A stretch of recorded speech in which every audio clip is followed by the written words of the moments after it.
안녕하세요. 골드만삭스입니다. 오늘은 벤저민 그레이엄의 현명한 투자자에 대해서 알아보겠습니다. 가치 투자의 아버지인 벤저민 그레이엄은 1894년에 태어나 1976년 82세에 사망을 했습니다. 워런 버핏의 스승입니다. 1925년 31살 때 컬럼비아 대학을 졸업한 후에 월스트리트에서 근무하면서 자신의 투자회사인 그레이엄 뉴먼사를 창업을 했습니다. 1934년 40살 때 책 증권 분석을 출판을 했습니다. 1946년 52살 때 책 현명한 투자자를 출판을 하고 투자의 기본과 통찰력을 전해주는데 손색이 없는 책입니다. 1956년 62살 때 은퇴할 때까지 높은 투자 수익을 기록을 했습니다. 미국 주식시장은 1920년대 들어오면서부터 맹렬하게 폭등을 했고 1929년 대공황 때 완전히 개박살이 났습니다. 역사적으로 보면 대규모 경제위기 쓰나미는 언제나 경제가 화랑장세를 지속하면서 거품이 생기고 모든 것이 장밋빛으로 보이는 최고의 시점에 어느 날 갑자기 다가온다는 공통점이 있습니다.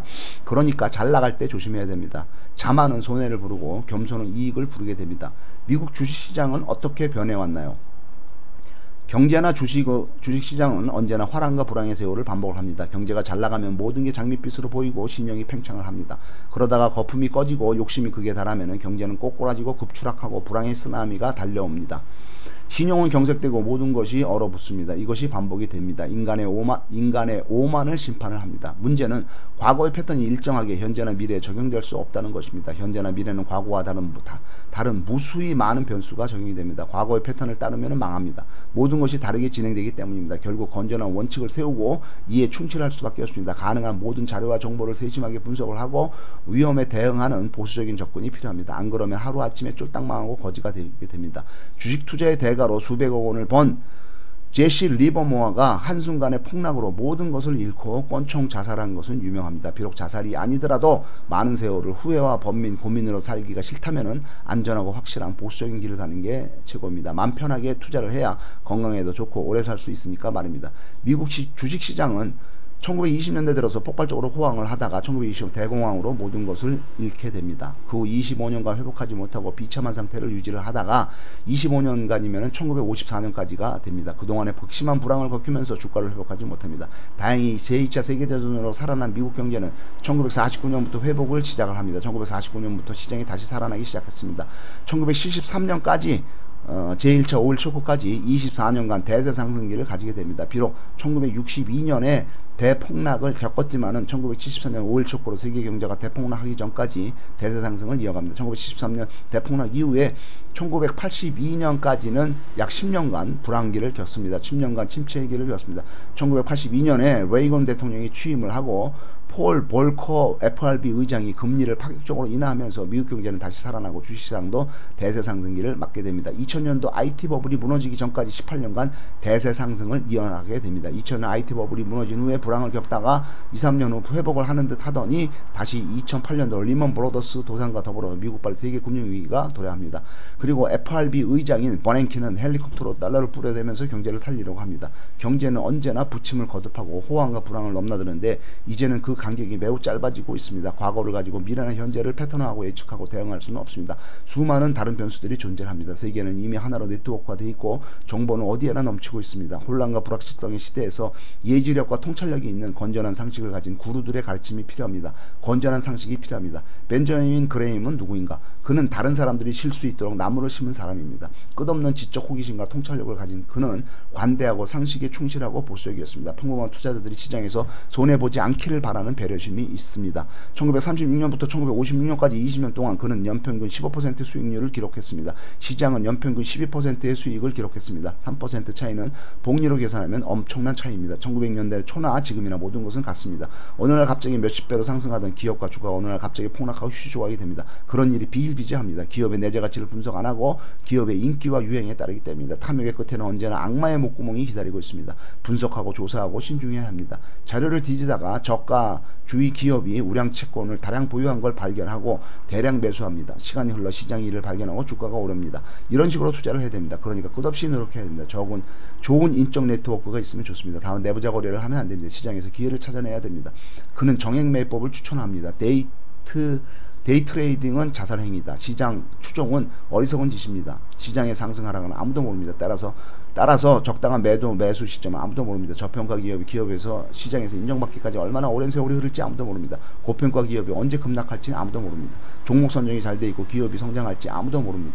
그럼 어떻게 주식처를 하겠는가? 시장의 추세에도 신경을 안 쓰고 적당한 수익률에 만족하고 마음 편하게 살기 위해서는 정액매입법을 추천합니다. 정액매입법은 포뮬라 투자법인데 1929년부터 52년까지 1952년까지 실적을 추정해보면은 배당 수익을 제외하고도 연평균 22%의 놀라운 수익률을 기록하게 됩니다. 자동 항법 장치에 맡겨두면은 심리적인 고통도 받을 필요가 없습니다. 모든 것이 안 보면 멀어집니다. 걱정되면은 인덱스 펀드를 정액 매입하면 됩니다.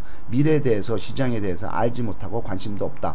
당당하게 소리쳐야 됩니다. 하지만은 그동안에도 계좌 잔고는 계속 늘고 있을 것입니다. 즉 일정한 금액을 매달 똑같이 구매를 하는 거죠. 그것도 자신이 없으면 그냥 그 인덱스 펀드를 매달 똑같은 금액을 구입을 하면은 여기가 1929년부터 1952년까지 거의 뭐 한 30년 동안 연 22%의 수익률을 기록하게 된다는 거죠.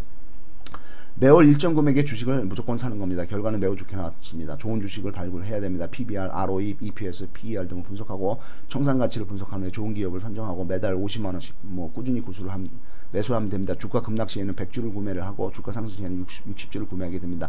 그러면 주가 급등락에 따른 위험을 해치하는 겁니다. 분기마다 기업 실적을 받아 분석하고 가치 투자의 범위 안에 있는지 기업은 제대로 이익을 내고 있는지를 분석하고 보완합니다. 더 좋은 기업이 있는지 찾으면 됩니다.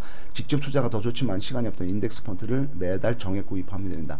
아이작 뉴턴은 주식 투자에 성공했습니까? 뉴턴은 사과가 떨어지는 모습을 보고 중력과 만류인력을 발견한 위대한 과학자입니다. 우주가 생성된 것은 중력 때문입니다. 우주의 기본 에너지는 4가지 중력, 양력, 강력, 전자력입니다. 가장 중요한 중력으로 인해서 우주의 먼지 티끌들이 모여서 별이 만들어졌고 지구가 우주가 만들어진 것입니다.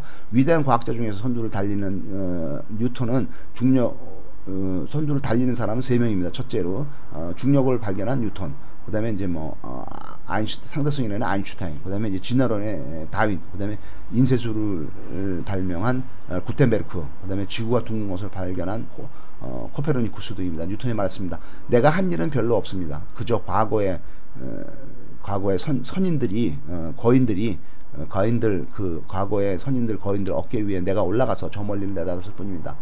천체의 움직임을 계산할 수 있지만 인간의 관계는 예측할 수가 없습니다. 그 위대한 과학자 아이작 뉴턴이 1720년 인기주인 사우스 컴퍼니 주식을 샀습니다. 그는 2배로 상승한 주식, 2배로 매도를 했습니다. 그러니까 2배 번 거죠. 100만 달러 10억 원을 벌었습니다. 허나 몇 달 후에 그는 시장의 관계에 휩쓸려 비싼 가격으로 그 주식을 다시 또 샀습니다. 결국 그는 300만 달러 30억 원을 손해보고 망했습니다. 가장 현명한 사람이 주식에 실패한 것입니다. 따라서 당신이 주식에 실패한 것은 당신이 어리석어서가 아니라 투자에 필요한 감정적인 훈련이 안 돼 있기 때문입니다. 1988년 노벨 경제학상 수상자 2명이 합류해서 수학적 과학적 투자 알고리즘을 만들어 시장에 대응한 투자회사 롱텀 캐피탈 매니지먼트 LTC를 만들어서 채권이 오를 것으로 베팅하다가 20억 달러 2조 원의 손실을 보고 망했습니다. 대출이 많아서 회복이 불가능했습니다. 전문가들과 교수들과 몇십 년 경력자들도 판판이 나가떨어진 주식시장에서 승자가 될 수 있겠습니까?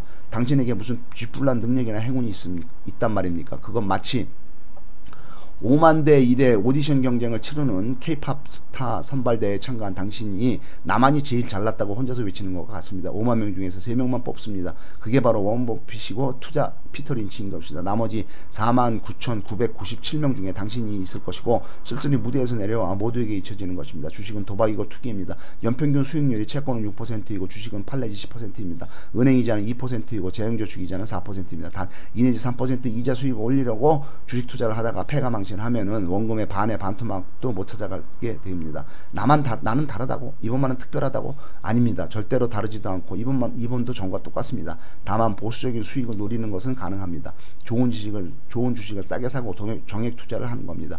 위험을 분산하기 위해서 주식과 채권의 비중을 50대 50으로 유지를 하고 좋은 주식을 찾기 위해서 밤을 새워서 공부를 하고 현장을 방문하고 열정과 헌신과 노력을 아끼지 말아야 한다는 것입니다. 최근 1년간의 퍼가 주가 수익률이죠. 20을 넘으면 안 됩니다. 최근 7년간의 퍼가 25를 넘으면 안 됩니다.